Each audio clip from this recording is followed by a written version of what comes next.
We told you that Nilam Resources was nothing but a pump and dump. Welcome back, everyone. No, you're not watching me.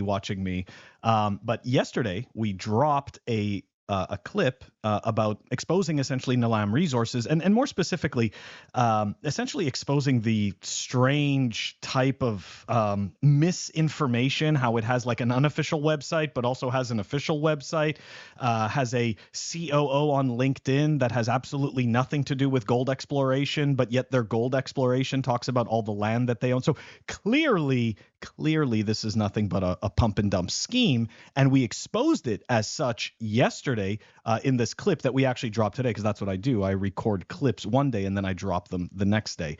Anyways, to no surprise at Pleb Underground, Nilam Resources CEO resigns the day after 24,800 Bitcoin announcement.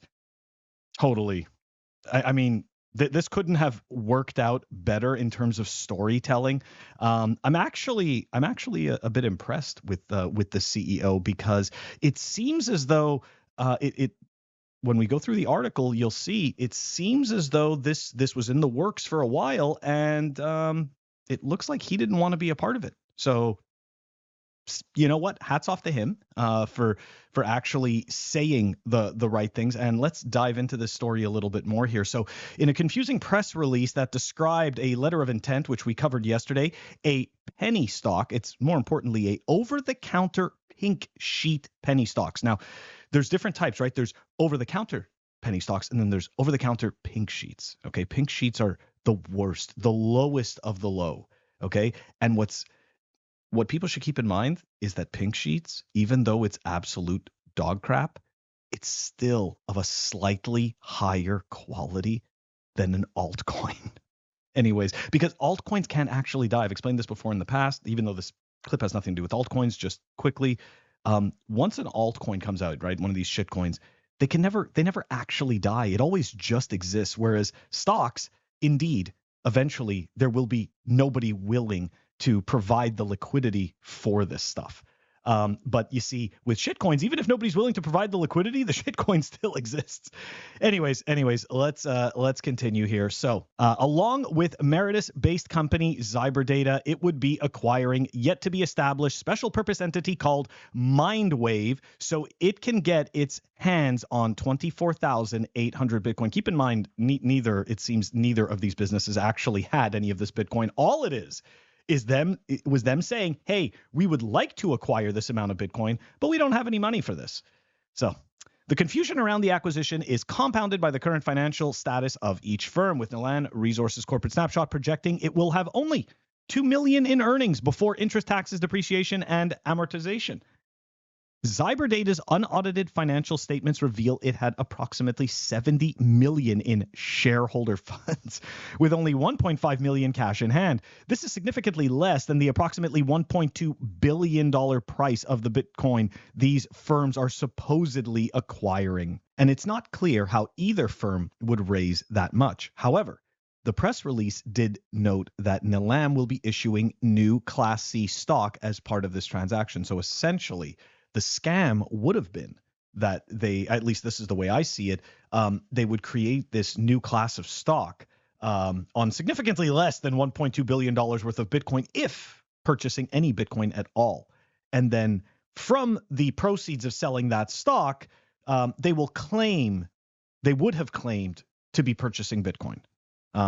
But I don't believe it. It doesn't make a difference anyways, because it was all just a scam, which is exactly what we said yesterday when the story first came out. And we started to put together that a lot of this information just simply did not line up.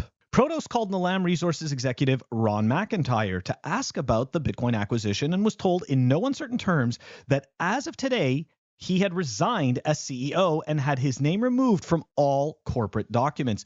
Though he was still listed as CEO on the website, McIntyre was removed from the position sometime in the past week. However, McIntyre still appears in corporate documents for the Nevada entity as a director, president, secretary, and treasurer. He has stated that he has resigned from these roles effective immediately. When asked why Mr. McIntyre resigned from his position, he told our reporter to just look at the chart. It's a classic pump and dump. I don't think I've ever actually seen a CEO of a company call his own stock a pump and dump, which I think just goes to show you how it seems that he was really rubbed the wrong way, possibly by, his directorial team. Anyways, there will be a FINRA investigation into Nilam Resources.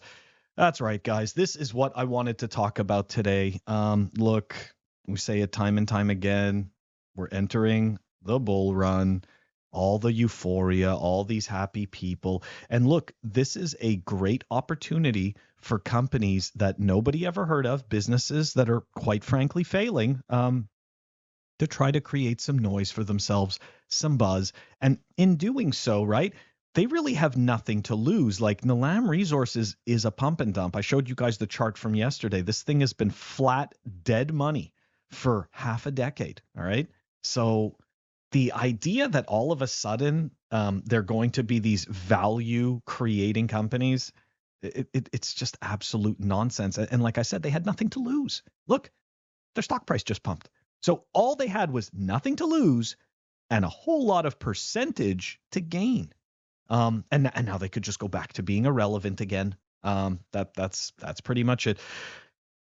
The other thing is that the Bitcoin news reporting, right? Everybody wants to be so quick to report the news first instead of just kind of digging into the story and attempting to report it accurately, I guess, so to speak. And again, I'm not trying to sit there and say that, oh my God, what we do here at Pleb Underground is so accurate. I'm just some fucking dude who reads through news feeds and picks stories, and then I go and look up facts from the story and I try to see if there's something there, like something that maybe was missed. So I'm not trying to say any of that, but what I am saying is that, maybe sometimes being first to report the story doesn't really matter. Maybe it doesn't. Like, I get that you're going to get the most eyeballs on the story, but after a while, you start to lose credibility and respectability. And then everybody just kind of sees you as a joke. Now, of course, you shouldn't give a shit what anybody else thinks. You should just be doing what you want to do by your own volition.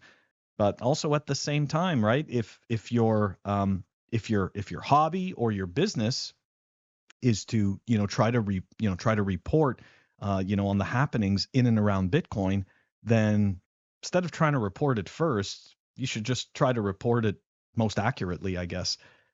Anyways, it's Bitcoin and we're having fun. Guys, that's the clip. It's just a short clip today. I am going to catch you guys all tomorrow.